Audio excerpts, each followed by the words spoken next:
திருமகள் தேடி வந்தால் பகுதி 26. பரிமளம் வீடு. பரிமளத்திற்கு ஃபோன் வருகிறது. ஃபோன் எடுத்து பார்க்க குலதெய்வ கோயில் ஐயர் பரிமளத்திற்கு ஃபோன் செய்திருக்கிறார் என்பது தெரிகிறது. பரிமளம் ஃபோனை எடுத்து பார்க்கிறாள். அம்மா வணக்கம்மா, நான் உங்கள் கோயில் ஐயர் பேசுகிறேங்க. ஐயரே, நல்லா இருக்கீங்களா?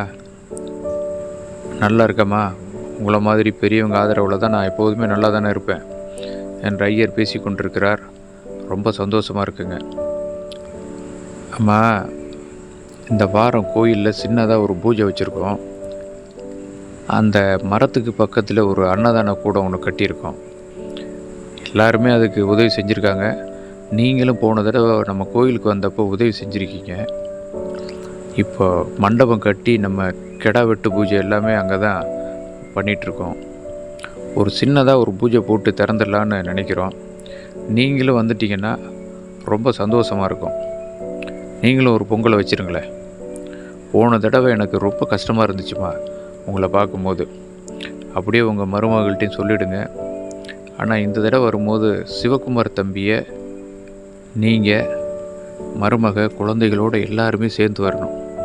தனியாக வரக்கூடாது. போன தடவை உங்களை தனியாக பார்க்கும்போது எனக்கு ரொம்ப மனசு கஷ்டமாக இருந்துச்சுமா. அதனால தான் குறிப்பாக உங்ககிட்ட சொல்கிறேன். ஐயர் பேசிக்கொண்டே இருந்தார். ரொம்ப மனசுக்கு சந்தோஷமாக இருக்கு ஐயரே, நீங்கள் என்கிட்ட இப்போ பேசினது. ஏதோ நல்லது நடக்க போகணுன்னு தான் தோணுது. நிச்சயமாம்மா, எவ்வளோ நாளைக்கு தான் நம்ம ஆண்டவன் நம்மளை சோதிப்பான். நீங்கள் பயப்படாதீங்க. தம்பி எந்த தப்பும் பண்ணாது. தம்பி நிச்சயமாக அவங்க அப்பா மாதிரி நல்லபடியான ஒரு பேர் எடுத்து தான் வாழ்வார். இன்றைக்கி அவங்க அப்பா சிவலிங்க ஐயா இல்லாட்டியும் கூட அவங்களுடைய ஆசீர்வாதம் நிச்சயமாக உங்களுக்கும் உங்கள் பையனுக்கும் கண்டிப்பாக இருக்கும். அதோடு நீங்கள் வணங்குற குலதெய்வம் நம்ம அம்மன் கூடவே இருந்து எல்லாத்தையும் நல்லபடியாக பாதுகாக்குமா. தைரியமாக இருங்க. பரிமளத்திற்கு ரொம்ப சந்தோஷம். அதை வெளிக்காட்டி கொண்டால் ரொம்ப சந்தோஷமாக இருக்கு.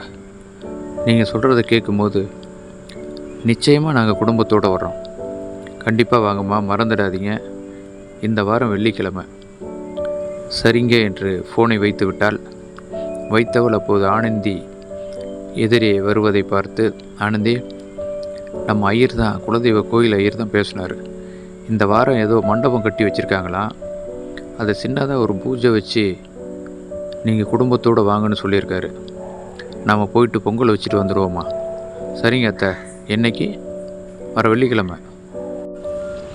அப்போது அங்கேயே வேதவல்லியும் பாட்டி ராஜம்மாவும் இருக்கிறார்கள். பாட்டி, நீ ஊருக்கெல்லாம் இப்போதைக்கு போக வேண்டாம்.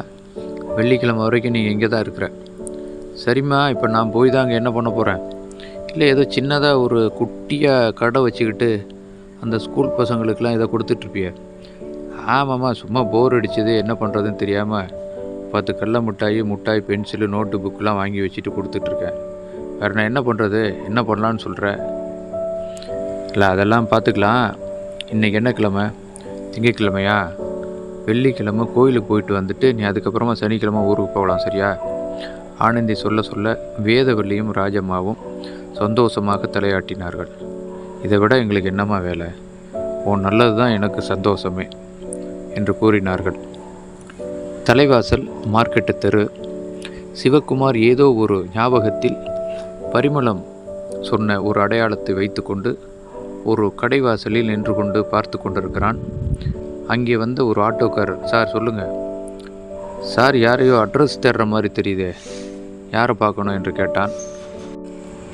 அப்போது சிவகுமார் அந்த ஆட்டோக்காரரிடம், இல்லை, இந்த பஸ் ஸ்டாண்டு பக்கத்தில் தான் கடத்தருக்கிட்ட மருதமுத்துன்னு ஒருத்தர், அவங்களுக்கு 2-3 கடை கூட இருந்துச்சு. அப்படியா சார்? மருதமுத்து சார், மருதமுத்துக்கு என்ன வயசு இருக்கும் சார்? அவருக்கு எப்படியும் ஒரு 60-65க்கு மேலே இருக்குமே. நீங்கள் சொல்கிற மாதிரி ஞாபகம் எனக்கு இல்லை சார். ஆனால் இங்கே வெங்கடாசலம்னு ஒருத்தர் இருக்கார். அவர் கொஞ்சம் பழைய ஆள். அவருக்கு நிச்சயமாக தெரிஞ்சிருக்கும். நீங்கள் வாங்க, நீங்கள் சொல்கிற ஆள் அவருக்கு அடையாளம் தெரியுதான்னு பார்க்கலாம் என்று கடைத்தெருவில் ஒரு மூலையில் பெட்டிக்கடை வாசலில் பீடா ஸ்டால் அருகே வெள்ளை வேட்டி சட்டையுடன் அமர்ந்திருந்த ஒரு பெரியவரை ஆட்டோக்காரர் காட்டினார். சிவகுமார் ஆட்டோக்காரன் அந்த வெங்கடாசலத்திடம் அழைத்து சென்றவன், ஐயா வணக்கங்க, இவர் நம்ம உளுந்தூர்பேட்டை விழுப்புரம் சைடுலேருந்து வந்திருக்காரு. யாரோ மருதமுத்துன்னு ஒருத்தரை விசாரிக்கிறாரு. மருதமுத்தா நம்ம சோனையோட அண்ணனா?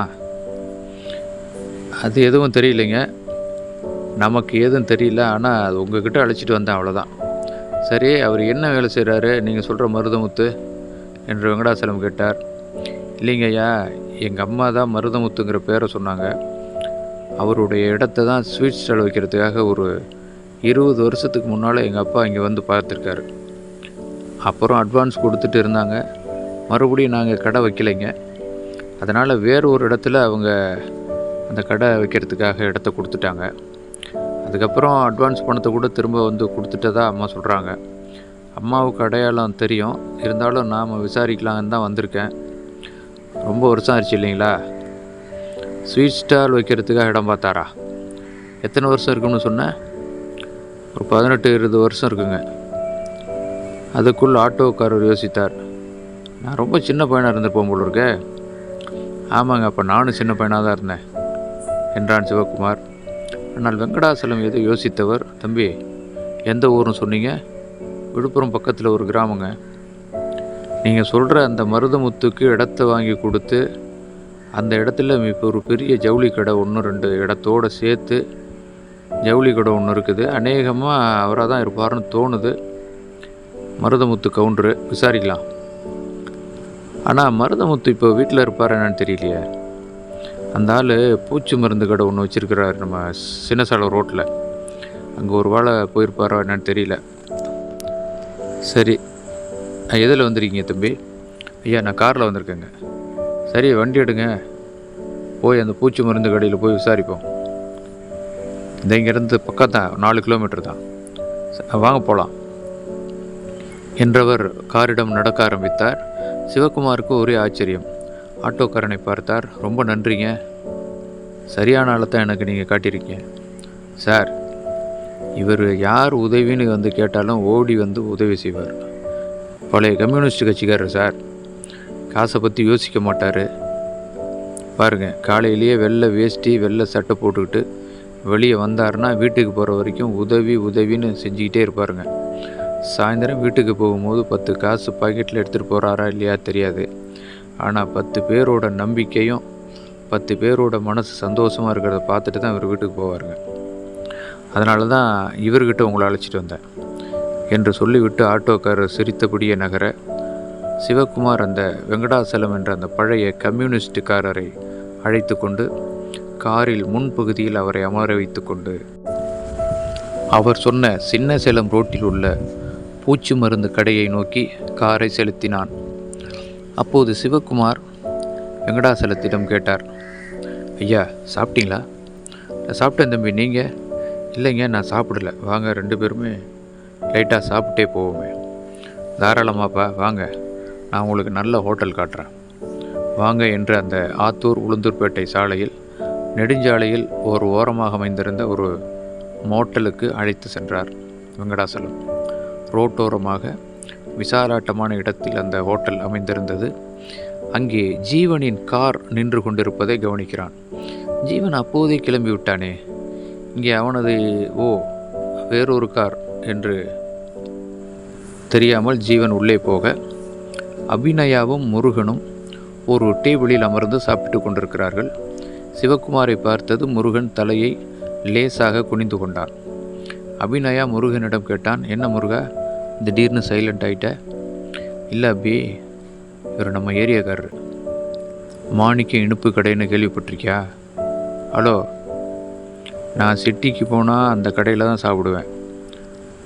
என்ன கேள்விப்பட்டிருக்கியான்னு கேட்குறேன். அந்த ஓனர் தானே அவர்? அப்போ தான் நிமிர்ந்து பார்த்தால் அபிநயா. ஹலோ, இவர் தான் எனக்கு நல்லா தெரியுமே, நான் இவரை பல தடவை பார்த்துருக்கேனே கடையில் என்று ஏதோ சிவகுமாரிடம் பேசுவதற்காக அபிநயா எழுந்திருப்பது போல தோண முருகன் அவளை தடுத்து, இப்போ என்ன, அவர்கிட்ட பேச போறியா? கொஞ்சம் அமைதியாரு, வேறு ஒரு பிரச்சனை போயிட்டுருக்கு, அமைதியாரு. என்ன பிரச்சனை? அபிநயா கேட்டால். கொஞ்சம் உட்காரேன், சம்பிரதாயத்துக்கு கூட நீ அளவு சொல்லிடாத. அவங்க யாரோ நாம் யாரோ, அமைதியாக சாப்பிட்டு கிளம்பணும், சரியா? முருகா, அந்த ஆள் நல்ல மனுஷன். ஏன் இப்படி தெரிஞ்ச மனுஷனை வேறு ஒரு ஏரியாவில் பார்த்துட்டோம், அவங்கக்கிட்ட நாம் தெரிஞ்ச மாதிரி காட்டிக்கிறது உனக்கு என்ன பிரச்சனை? எனக்கு ஒன்றும் பிரச்சனை இல்லை, உங்கள் அண்ணனுக்கு தான் பிரச்சனை. அமைதியார். அண்ணனுக்கு என்ன பிரச்சனை? எல்லாம் உனக்கு தெளிவாக சொல்ல முடியாது, கொஞ்சம் அமைதியாகிறேன். அப்போது வெங்கடாசலம் சிவகுமாரை அழைத்து கொண்டு ஃபேமிலி அமர்ந்து சாப்பிடக்கூடிய டோர் வைத்த அறைக்குள்ளே அழைத்து செல்கிறார். அப்போது முருகன் சிவகுமார் உள்ளே சென்றவுடன் அபிநயாவிடம் மெதுவாக சொல்கிறான், இதை பார் அபிநயா, உங்கள் அண்ணனுக்கும் இந்த சிவகுமாருக்கு இடையில் ஒரு பனிப்போர் ஒன்று போயிட்டுருக்கு. அந்த பனிப்போருக்கு முடிவே இல்லை. நீ அந்த போருக்குள்ளே புகுந்துடாத, அதுக்காக தான் சொன்னேன். என்னன்னு சொல்லவே மாட்டேங்கிறிய, ஊடகமாகவே பேசிகிட்ருக்கியே என்றாள் அபிநயா. சுருக்கமாக சொல்கிறேன் கேட்டுக்க. உங்கள் அண்ணியா வரப்போகிறாங்களே நீலவேணி, ஆமாம், அவங்க மாணிக்க இனிப்பு கடையில் தான் அவங்க அப்பா மேனேஜராக பல வருஷம் வேலை பார்த்துருக்காரு. ஓ அப்படியா? ஆச்சரியமாக கேட்டாள் அபிநயா. அவருடைய பொண்ணை தான் இப்போ உங்கள் அண்ணனுக்கு பார்த்துட்ருக்கோம் இல்லையா? ஆமாம், நீலவேணியும் சிவகுமாரும் கல்யாணம் பண்ணிக்கிற அளவுக்கு முன்னாடி போயிருந்தாங்க. அவங்களுக்குள்ள அப்படி ஒரு லவ் இருந்திருக்கு. என்ன என்பது போல பார்த்தாள் அபிநயா. ஆமாம், ஆனால் இவர் நீலவேணியை விட்டுட்டு சொந்த மாமா பொண்ணு ஆனந்தின்னு பேர், அவங்கள கல்யாணம் பண்ணி 2 குழந்தை இருக்குது. ஆனால் நீலவேணியால் இவரை மறக்க முடியல. நம்ம அண்ணனுக்கு நிச்சயம் பண்ணுற அந்த சூழலில் தான் மருந்து சாப்பிட்ருக்காங்க. அந்த பொண்ணு ஹாஸ்பிட்டலில் அட்மிட் பண்ணியிருக்கும் போது இந்த சிவகுமார் தான் 2 நாள் கூடவே இருந்து பார்த்துக்கிட்டாரு. இதை நான் பார்த்துட்டு தான் உங்கள் அண்ணன்கிட்ட சொன்னேன். சொன்னதால் தான் உங்கள் அண்ணனும் உங்கள் அப்பாவும் நேராக அந்த இனிப்பு கடைக்கே தேடிட்டு போயிட்டாங்க இவர் அடிக்கிறதுக்கு. அன்னைக்கு இவர் கிடைச்சிருந்தாருன்னா ஒரே கலவரம் தான். நல்ல வேளை அவர் ஹாஸ்பிட்டலில் இருந்ததால் தப்பிச்சார். அது மட்டும் இல்லாமல் அடுத்த நாள் நானும் உங்கள் அண்ணனும் போய் நீலவேணியை போய் பார்த்துட்டு அவங்க அப்பா அம்மாக்கிட்டையும் பேசிட்டு பார்த்துட்டு வந்துட்டோம். அதுக்கப்புறம் சிவகுமாரை நாங்கள் பார்க்கல. ஆனால் அது வரைக்கும் அங்கே தான் இருந்தார். நாங்கள் போகும்போது அவர் எங்கே போனார்னு தெரியல. அதுக்கப்புறம் அண்ணன் அவர் ஒய்ஃபுக்கிட்ட ஃபோனை போட்டு, நான் கல்யாணம் பண்ணிக்க போகிற பொண்ணை தேவையில்லாமல் உங்கள் வீட்டுக்காரர் பேசிகிட்டு இருக்க வேண்டான்னு சொல்லுங்கன்னு ஃபோனை போட்டு சத்தம் போட்டார். இவ்வளவு போயிட்டுருக்கு. அதனால தான் சொல்கிறேன், தேவையில்லாமல் தெரிஞ்சதை கூட நம்ம காட்டிக்க கூடாதுன்னு சொல்கிறேன், புரியுதா? அது சரி, நீலவேணியும் சிவகுமாரும் லவ் பண்ணதாக சொல்கிற, இவருக்கு கல்யாணம் ஆகி குழந்தை இருக்குதுன்னு வேற சொல்கிற, இன்னமும் அந்த லவ் இருக்குமா? இந்த பாருமா, இருந்ததால் தான் மருந்து குடிச்சிருக்காங்க. அது சரி, அப்புறம் எதுக்கு எங்கள் அண்ணனை கல்யாணம் பண்ணிக்கிறதுக்கு அந்த பொண்ணு ஒத்துக்குச்சு? எனக்கு ஒன்றுமே புரியலையே. இல்லை, அது ஒரு வழியாக பேசி அவங்க அம்மாவும் அப்பாவும் சம்மதிக்க வச்சுருக்காங்க. கல்யாணம் ஆனால் எல்லாம் சரியாயிடும்னு சொல்லியிருக்காங்க. அண்ணன் அந்த சிவகுமாருடைய பொண்டாட்டிக்கிட்ட சொல்லி மிரட்டி வச்சுருக்கிறதால இதுக்கு மேலே அவர் நீலவேணி பக்கம் திரும்ப மாட்டார்னு எனக்கு தோணுது. எனக்கு என்னமோ இது சரியாக படலை.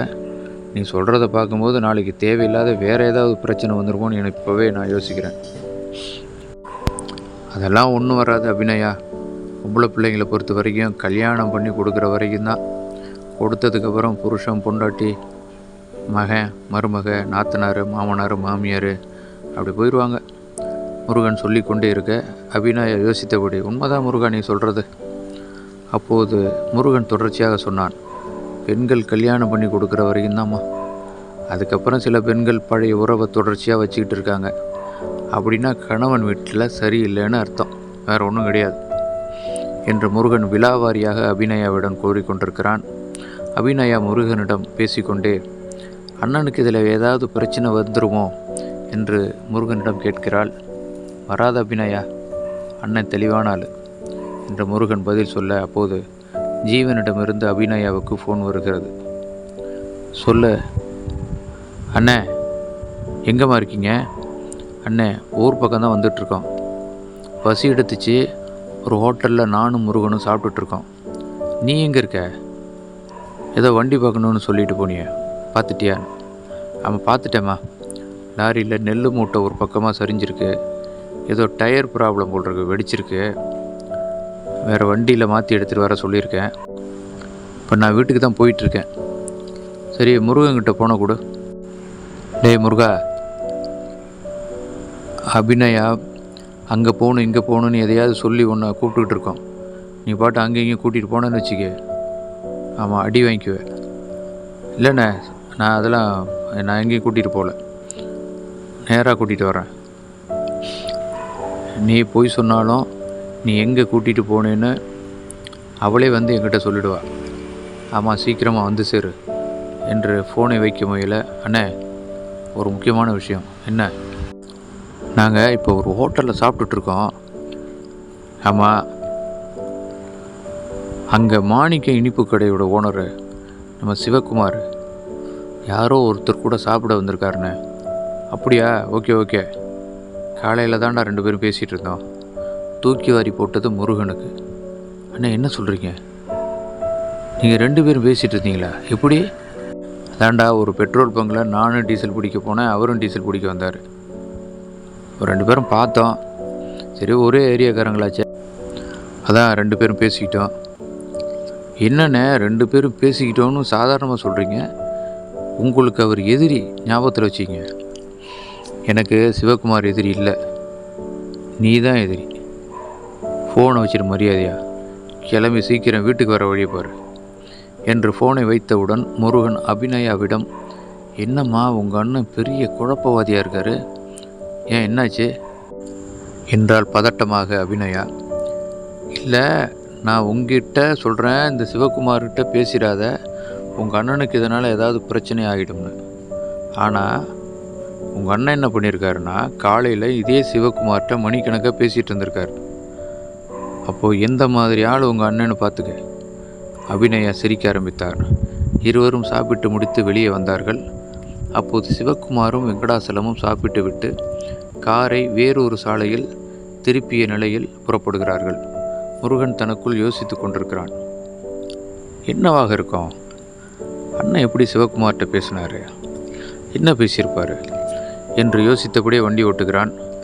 அபிநயா முருகனிடம், அண்ணியை நீ பார்த்துருக்கியா? பார்த்துருக்கேன், அழகாக தான் இருப்பாங்க, ஆனால் ஆபத்தானவங்க. எப்படி சொல்கிற? பின்ன திடீர்னு மருந்து மாத்திரையெல்லாம் சாப்பிட்டுட்டு ஹாஸ்பிட்டலில் போய் படுக்கிறவங்க எப்படி சராசரி பொண்ணாக இருக்க முடியும்? உண்மைதான் நீ சொல்கிறதும். எது எப்படியோ, அண்ணனாச்சு உங்கள் அண்ணியாச்சு, நீயாச்சு உங்கள் குடும்பமாச்சு. எனக்கு என்ன வந்து கிடக்குது?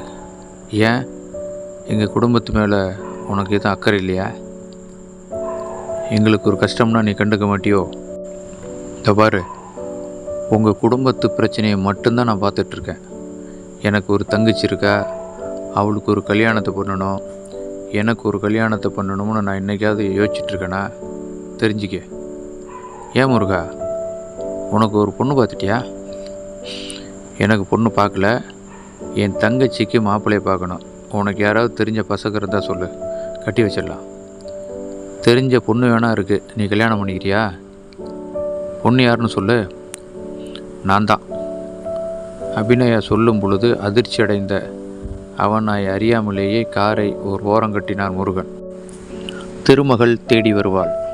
பகுதி 27.